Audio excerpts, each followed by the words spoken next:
thank you very much everyone for joining. My name is Ciel Vaughan and I'm part of the Share Screen Africa team. I'll be hosting today's event. First of all, I'd like to welcome our very important audience today, which are the learner teachers or the teachers in training from NADIT. Thank you so much for joining.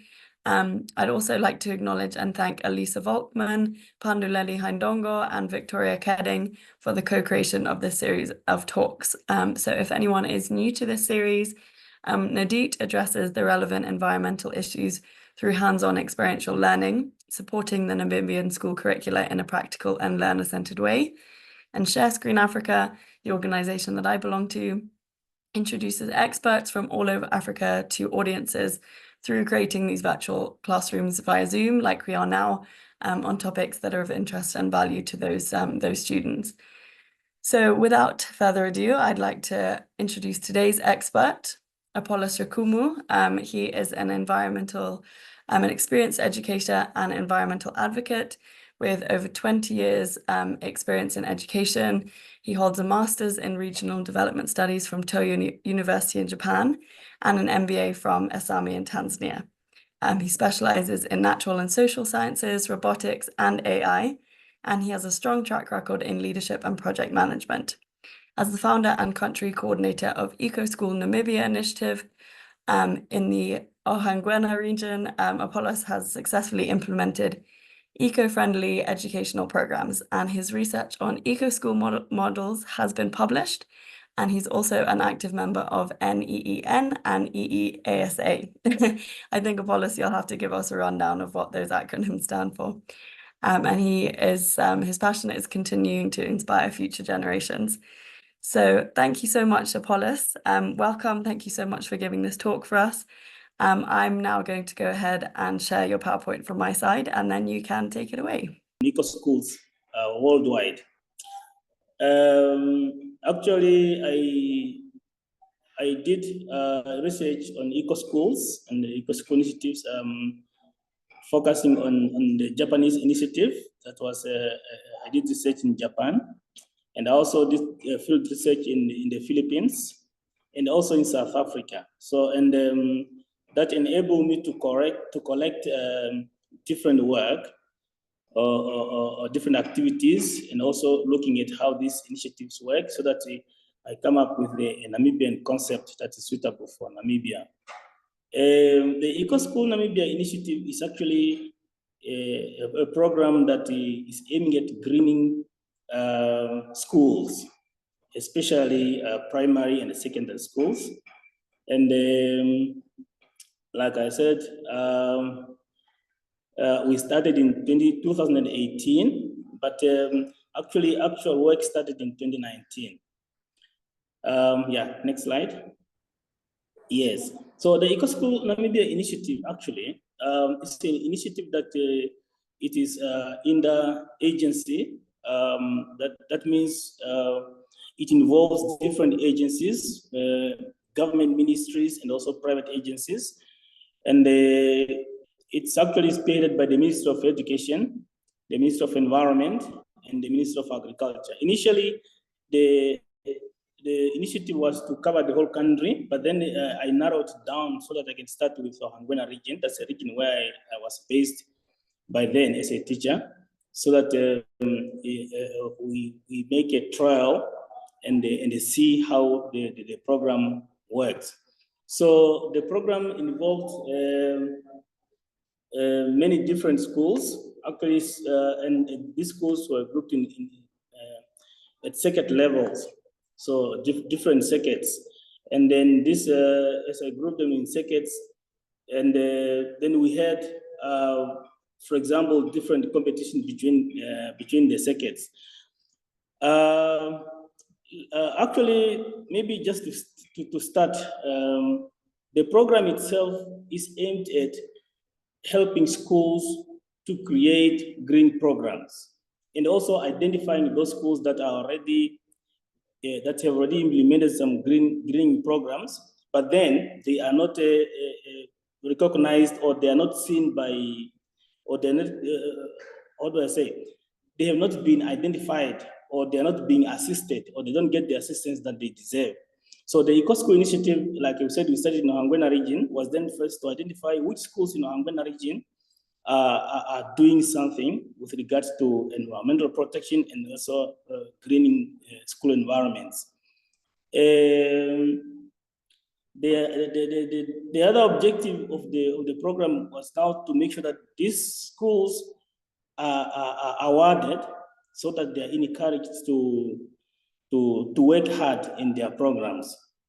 So therefore, that was the main two objectives. One is to identify which schools are doing something and look at what they do. And number two, so we award them as we make them also visible, not only in Namibia, but also worldwide.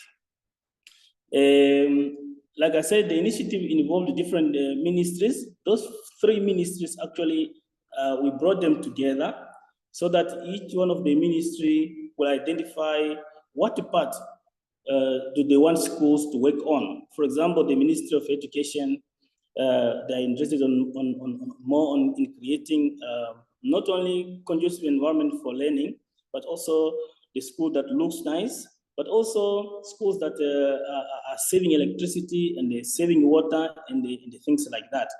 But also, the Ministry of Education is also interested in having schools that have gardens that are used as tools for learning. So most schools in Hangwena region, if not in the whole country, they have school gardens. But then those school gardens sometimes, so they are not really being used as teaching tools. So therefore, the Eco-School Initiative is there to see and motivate schools to use school gardens as learning tools. While on the other hand, the Ministry of Environment is there to encourage environmentalism, especially in young children, so that our children grows with that environmental protection ideas in their minds. So therefore, they are interested in tree planting and clean environment, things like that. So therefore, the Ministry of Agriculture also, they is also having their own interest.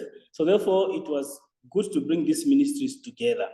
So therefore, we also bring in the parents, because the parents and the local communities and the civil society and the local authorities, they also have interest in schools. And this one, we brought them in to help with the school gardens.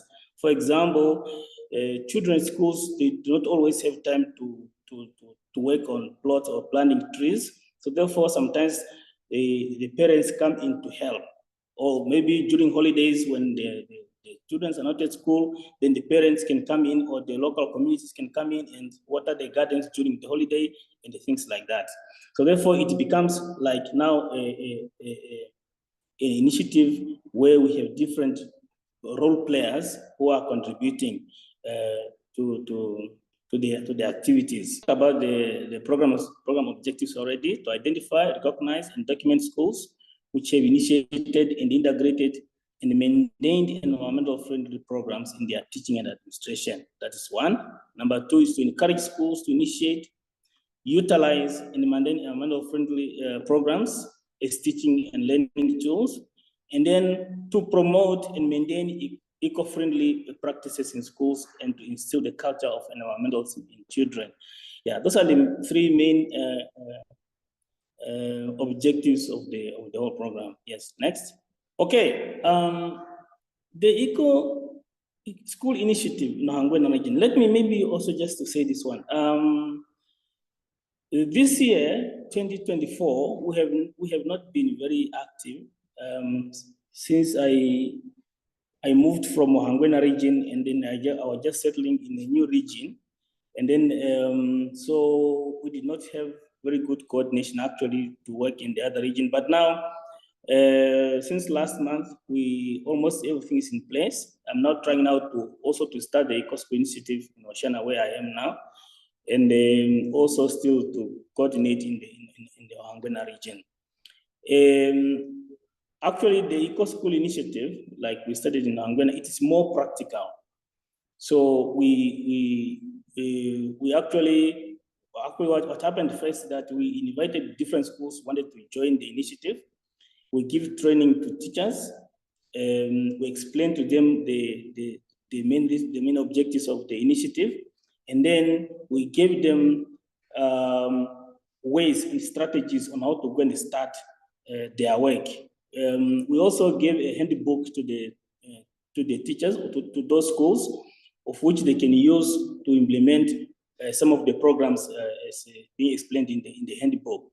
Now from there, now the schools had to choose which programs do they think is suitable for their environments, because of course schools have different challenges. Most schools are in rural areas and they have different challenges. Some of them do not have fences, for example, but then that does not mean that they cannot become eco-schools.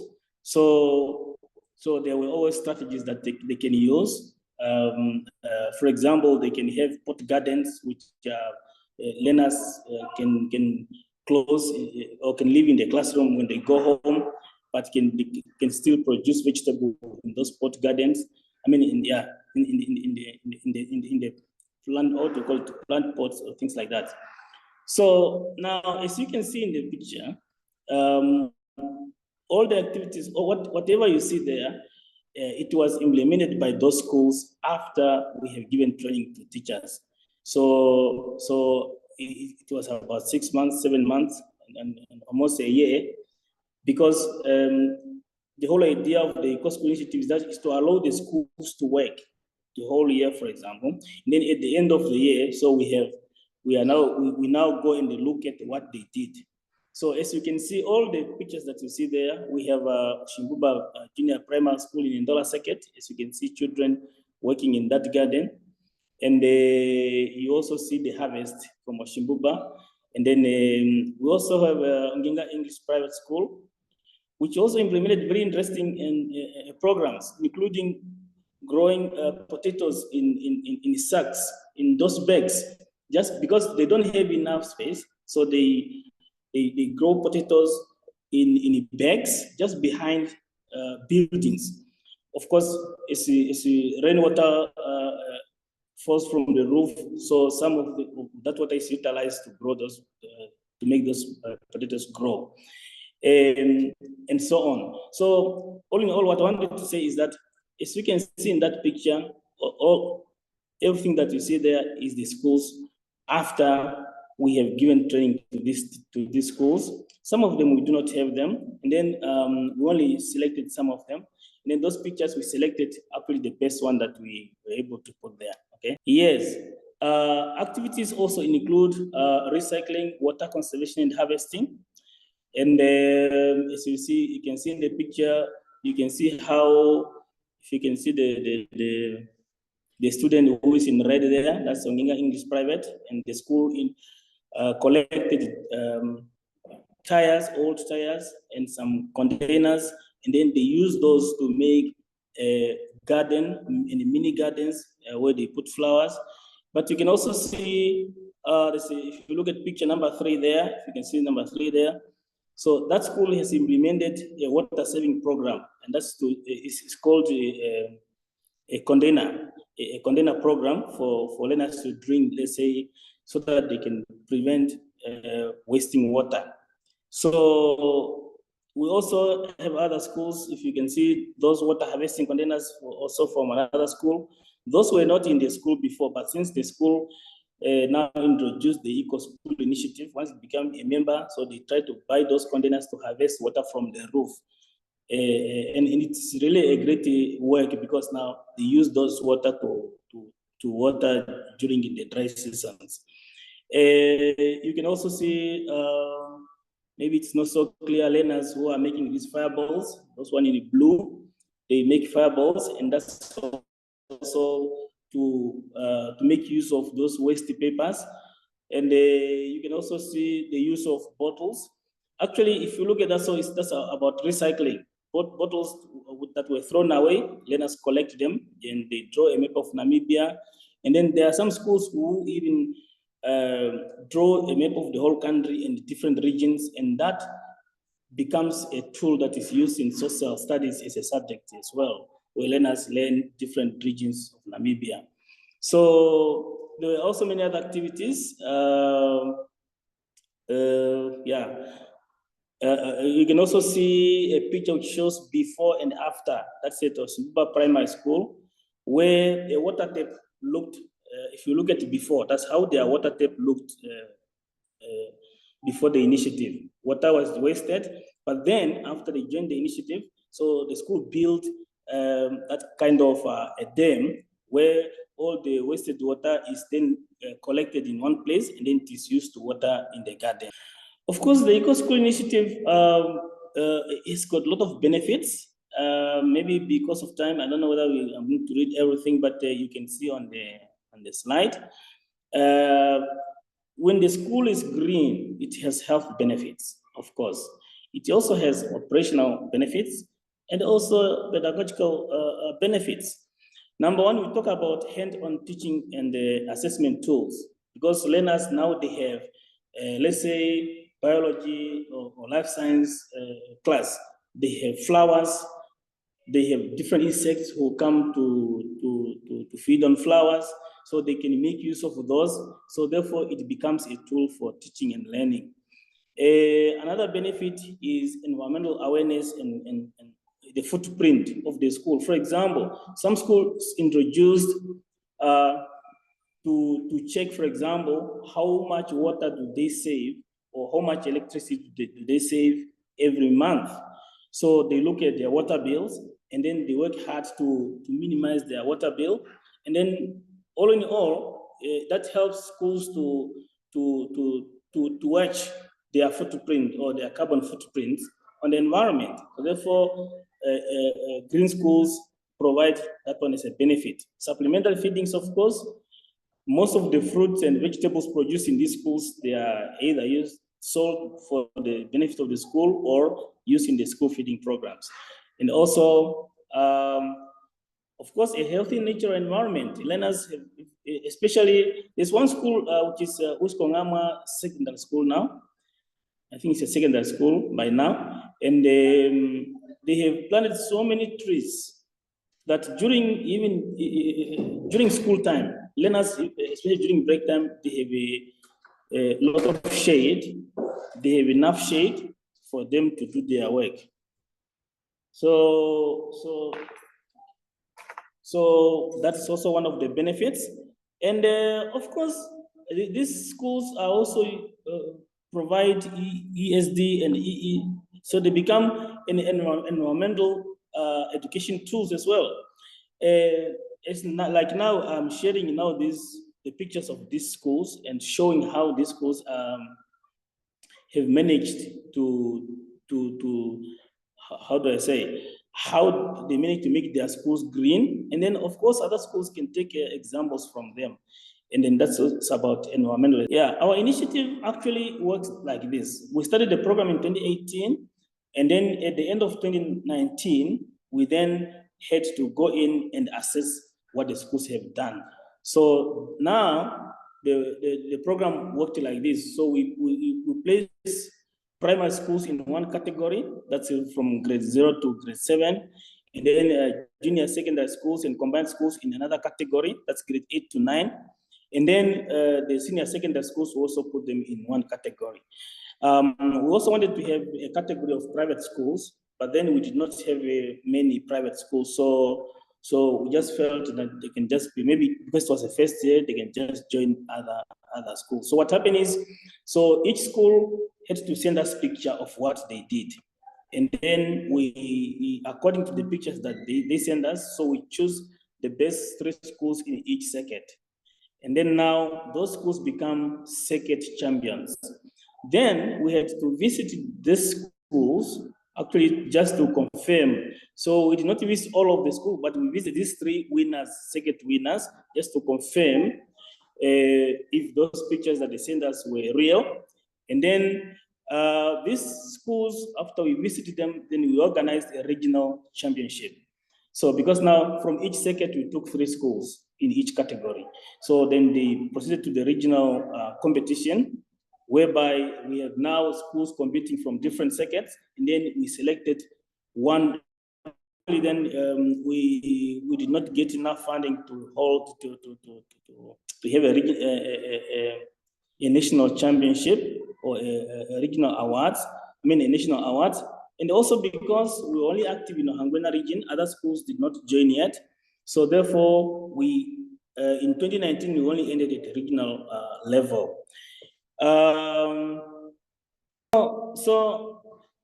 Maybe I must also explain here that now at the regional level, what happened is that we have chosen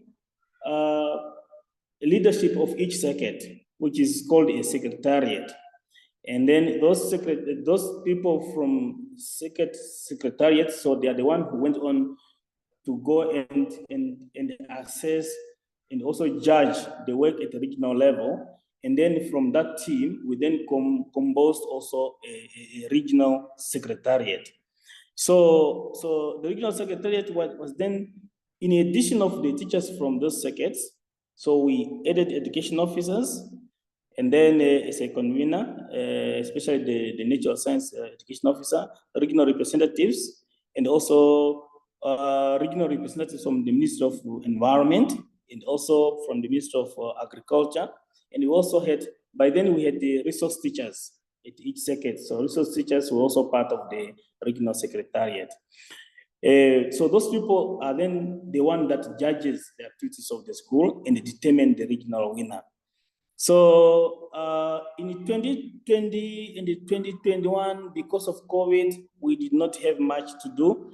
And 2023, we again started with the initiative again in the Hangwena region only.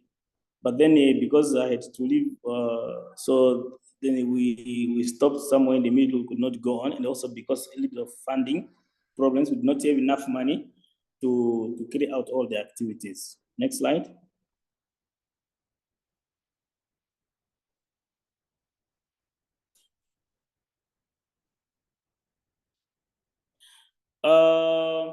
The idea is that we will have, once the initiative is active in the whole country, we will have a national winner, which is selected from different regions.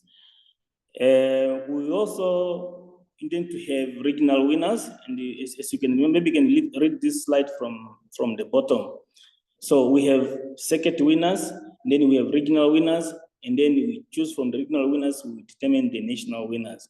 And then the awards that we give to those schools are as outlined in the slide. If you look at the circuit level, for example, so the circuit Eco-School status, the moment the school is a winner in the circuit, it gained that status as an award, that is an Eco-School Initiative Award winner, so it's an Eco-School. The certificate is also given a sister school to coordinate with, and also we give them also, we will see maybe in some of the pictures later, trophies and the medals and the things like that, and also a certificate which they keep for being a winner. So those are some of the awards that we give to Eco. The selection criteria, the judges look at different things. Number one, they look at what type of initiative did the school introduce. Those initiatives must be not so expensive.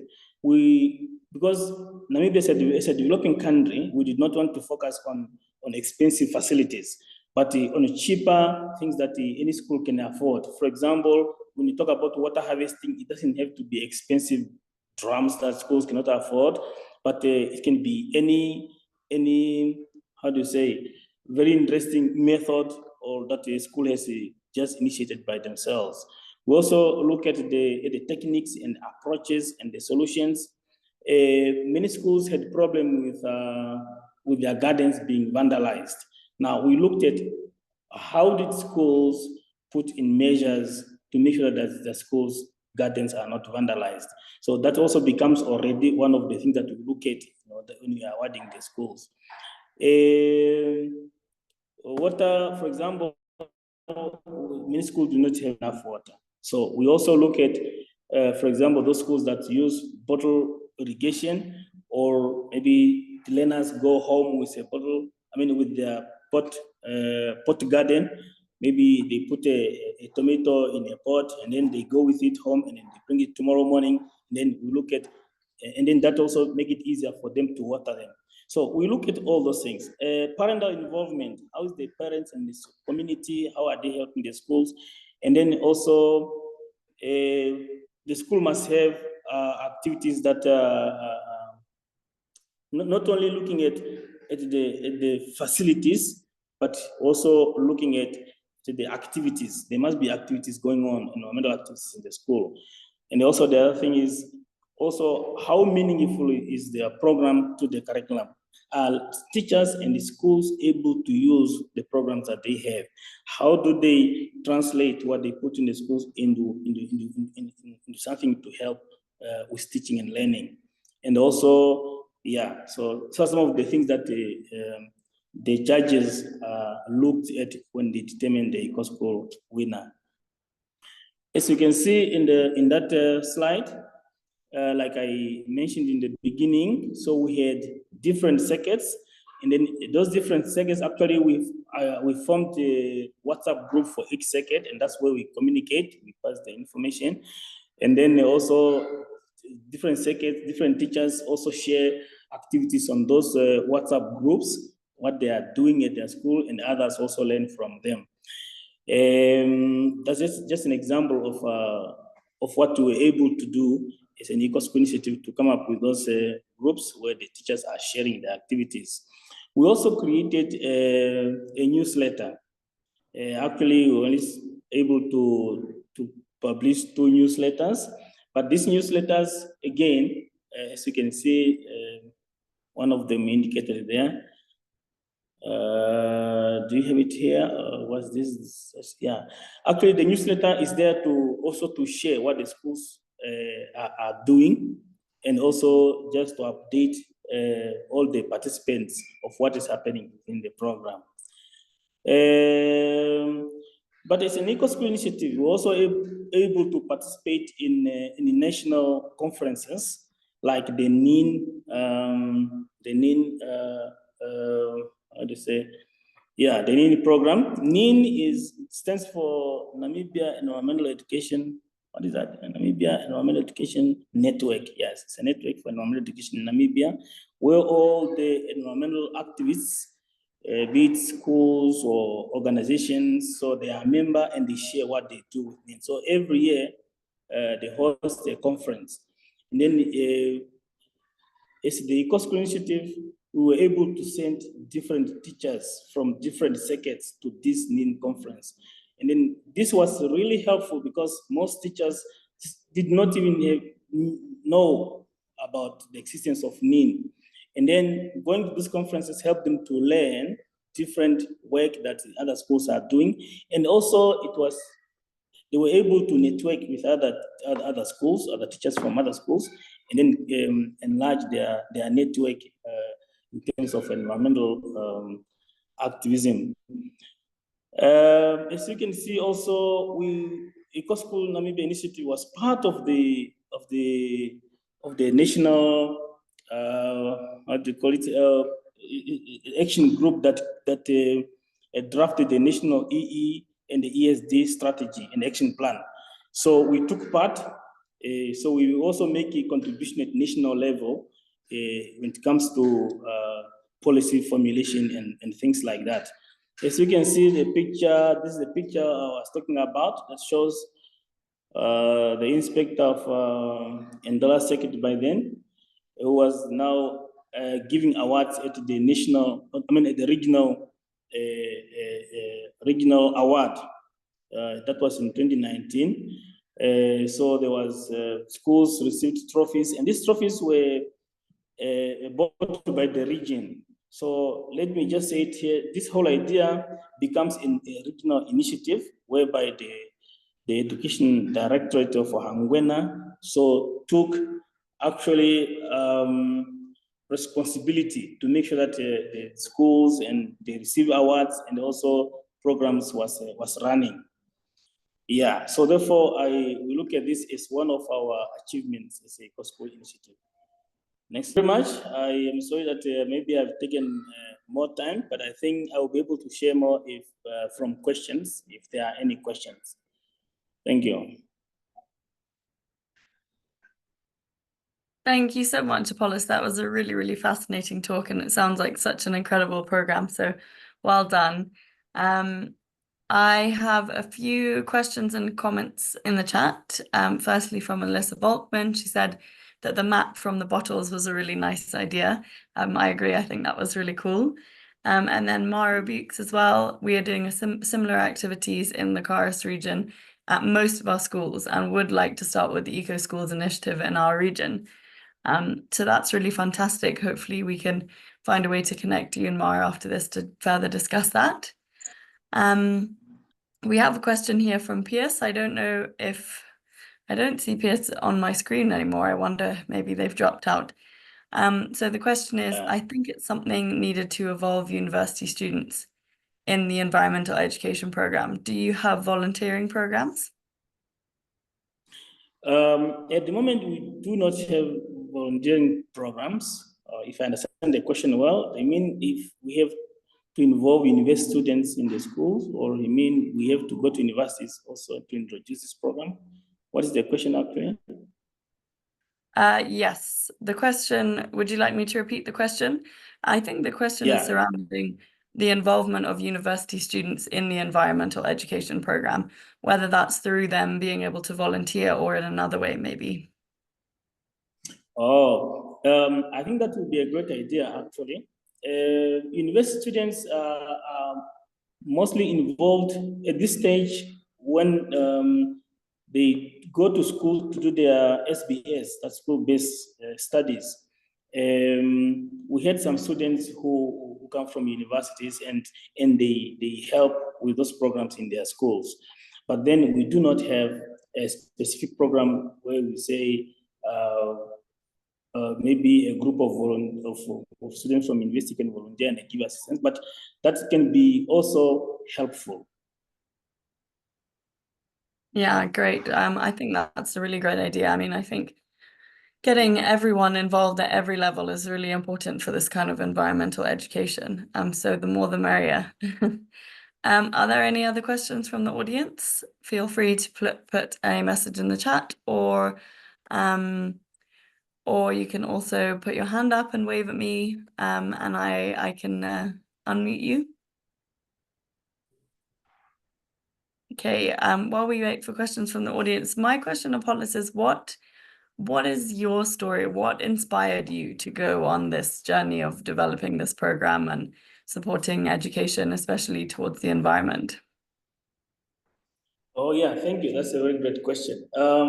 Actually, this idea, I came up with this idea actually in 2016. We had the Minister of Education by then in Namibia. She was very concerned about lack of school gardens in schools. I remember in a statement she indicated that the majority of schools in Namibia offer agriculture as a subject, but there were no school gardens. And then when I get a chance to go for research, then I was looking at how can I address maybe, or how can I help to address this need. So therefore, I came across a topic of eco-schools. I think it was in New Zealand, if I'm not mistaken. And then I read about it, and then I became interested, and I thought, oh, this can be a solution to school garden problems in Namibia. So how did I become interested in that topic? So that's how it came about. And then as I researched, I find that there were more eco-schools. There was even eco-school program in South Africa which is close to Namibia. Then I felt, okay, let me look at it so that I can look at what problems they have, what successes, and how can we modify it in a way that will help our schools in Namibia to have school gardens and address the issue the minister was raising. Great, that's fascinating. Thank you. And it just got me thinking. I know you mentioned learning from the problems that other eco-school programs had. Living in Africa, we have quite a unique problem in terms that we deal with this human-wildlife conflict a lot. And at ShareScreen, we've had a lot of discussion surrounding human-wildlife conflict and, elephant raiding on crops, for example. And I'm just wondering if the introduction of these eco gardens within schools has affected that in any way.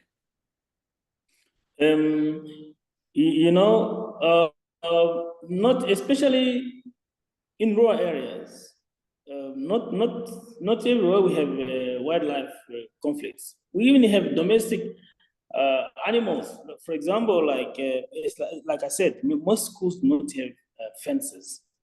So then now it becomes a problem because animals roam around everywhere. So therefore they also cause problems. Now looking at the wildlife conflict or whatever, yeah. So now the Eco-School program looked at, for example, the schools. By the way, we did not have any school which had a wildlife conflict actually.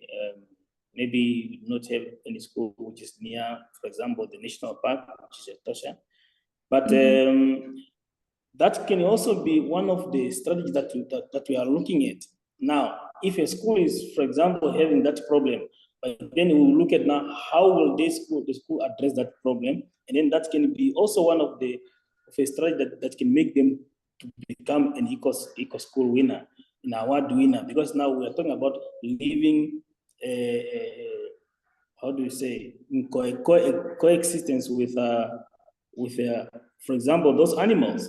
How the school, what strategy does the school implement in order to coexist with those wild animals and things like that? Great. Well, yeah, it's a very important consideration. I know we talk a lot about it, but I think as you put it, coexistence is the key term. So that's really great. Thank you. Are there any other questions from the audience?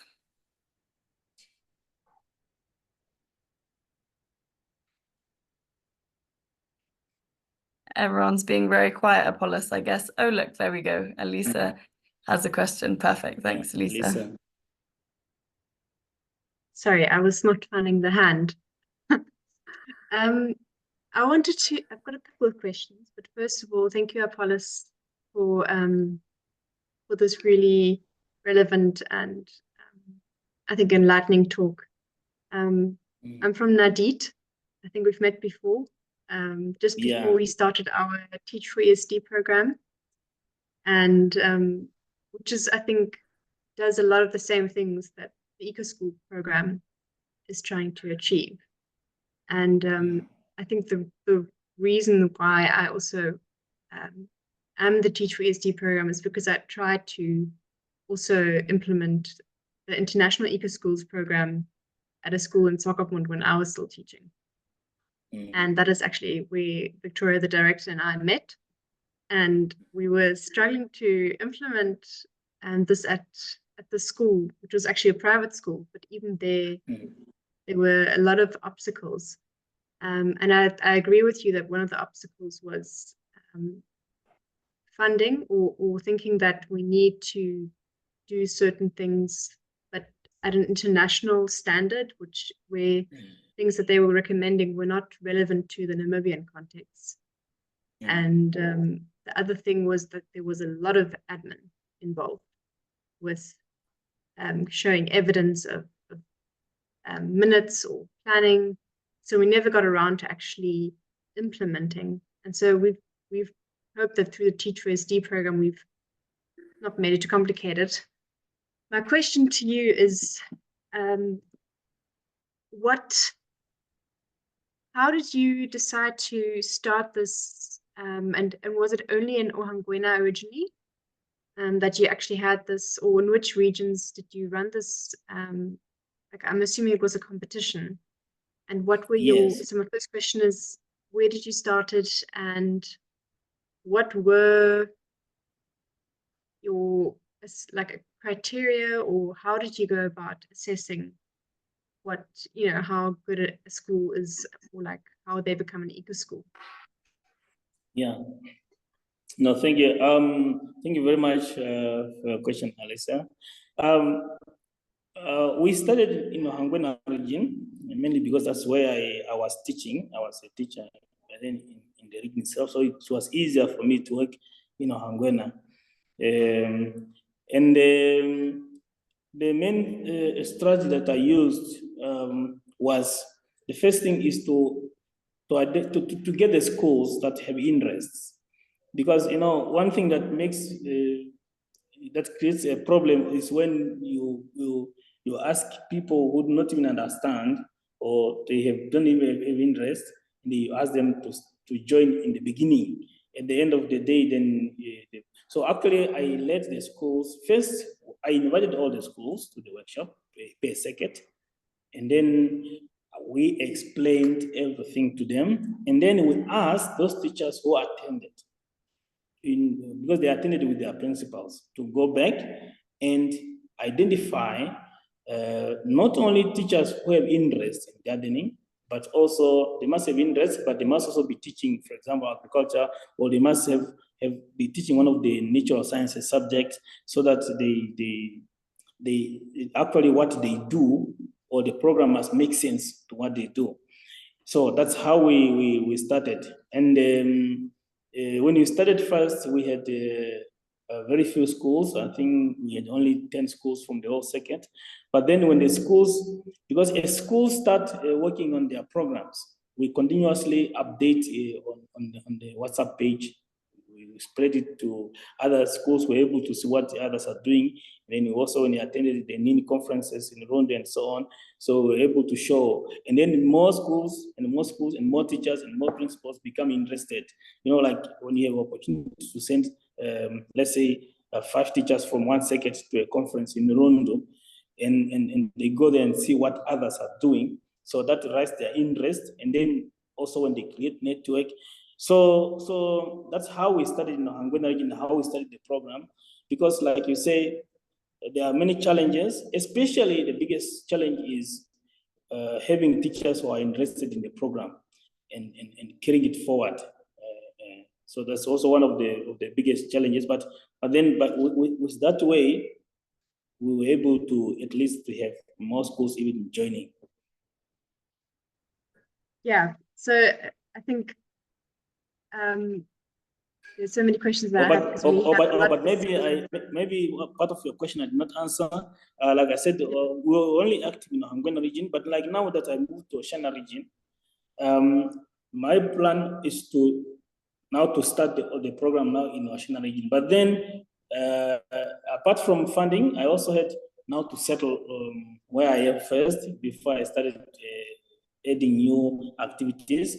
But like I said, now we are about to start, and I just have to now to start at different circuits, and the same thing I did in Hangwena. And then I think if everything goes well by 2025, we will then have now Hangwena and then Oshana region. And we also try now to have sister schools for Oshana region, to have sister schools in the Hangwena region, those that have already been in the program. Oh, that's a nice idea. Yeah, because that was going to be my next question. I think a lot of, I don't know if our teachers are too shy to ask the question, but I would like to know, you know, what are the next steps in, and I think you've already alluded to that, you know, what are the next steps to grow the Eco-Schools Awards program? Maybe just to add, and just maybe to add to that question, the biggest challenge now that I've also realized that I want to address is the continuity question. Because I realized that when I moved from Hangwena to Oshana region, you know, I had circuit coordinators. I was myself a regional coordinator, but then the more you give activities to circuit coordinators, some of them, they expect like maybe some incentives. And then now, just because we do not have funding for those incentives, so it becomes a little bit tricky, because sometimes also some programs are not implemented because there's not enough incentives for people. For myself, I can do it with less or no incentives. But then, and that's now something that I want to look into, that how can we make this program sustainable in the regions, even in my absence? Because one of the things that causes very good programs to fail, especially not only in Namibia, but in many African countries, is sustainability and continuity. Once maybe the leader of the program stopped, then there's no going ahead. But I still have to find a way how to address that one anyway. Maybe I can get some suggestions also from the teachers. I think we're asking ourselves the same question. Also with our Teach for SD alumni, how do we not depend just on individual people, but how do we put the structures in place to make it a sustainable practice? Yeah. So I don't know if there are any other questions from teachers, especially in the Oshana region, in the Wangwena region. I know this is now very far north in Namibia. I know there are also lots of teachers in the south who would love to be part of a program like this. And I can tell you that actually, I remember the regional director for commerce and for Kunene. So they actually approached me, I think in 2022, to say, now we want to have that program in our region. And then I was trying now to find someone to coordinate. But then it was a bit tricky because now coordinating from Wangwena region, and then actually I needed to like go to schools and then, awareness. And then, so it was very difficult for me. So then it meant that maybe I should then leave from Wangwena region to go to commerce region. And that's why I'm saying there's quite a lot of challenges, and it's not very easy to implement this to most of the regions in Namibia. But unless if I get that chance now to be able to be free to move from one region to another region, because now as a teacher, for example, so I have to be in the class teaching, understand? And there's not much time to run around the regions and things like that. And now, especially that I'm now in the private sector, it becomes a little bit more trickier even, because sharing my time to a study is easy when I was in the government. But I think there's always a way, and then I'm trying to find how I'm going to make it. Yeah. Well, just to thank you from my side. I hope there's still some more questions, but if not, I thank you from my side that you are doing the work, and that you are a real good example, I think, for someone in Namibia to be a change agent, and that you are doing the work. We hope it's not going to be, I mean, there's a lot of us doing the work, but we hope it's not going to just be dependent on you. And hopefully some of our teachers or people who are inspired can reach out to you, and that we can just connect, and that you can not going to carry the burden alone. Actually, that would be a good idea. I have some materials, for example, the workbook, the handbook that I can share with any teacher who is interested. So which has all the ideas, what strategies one can use and things like that, and also looking at different eco-schools. So I have some materials to share with people who are interested, actually. But anyway, most of them, they receive this through NIN. If a school is a member of NIN, and they also see this presentation at the NIN conferences and things like that. Yeah. Thank you. Great, thank you so much. Thank you so much as well, Alyssa, for all those great questions. Oh, hold on. I see that there's also another comment in the chat, a very good initiative towards environmental sustainability. Keep on inspiring us. And I completely agree with that, Apollos. I think maybe this talk isn't the best place. I think maybe some of the teachers are feeling a bit shy for asking questions, but this definitely doesn't need to end here. Also, I'd like to point out that this talk is being recorded, and the recording link will be shared. So anyone who missed the talk can catch up, or if someone wants to rewatch it as well. But most importantly, we can connect you with Elisa, who can coordinate your connection with the other teachers and hopefully start off this relationship going forward for the next step. So that would be really great. No, thank you so much for the platform, for giving me this platform. And I think we can do much in the future as well. Fantastic. Well, thank you very much for giving us your time and your expertise, Apollos. Thank you as well to all the teachers in the audience for joining. We really appreciate you participating in this series. And yeah, thank you so much. I'm getting a message from you in the chat, Elisa, but I think it's not you. I think it's someone using your name. So whoever that is interested in connecting with you, Apollos, so that's great. We will take that forward after this meeting. Thank you so much.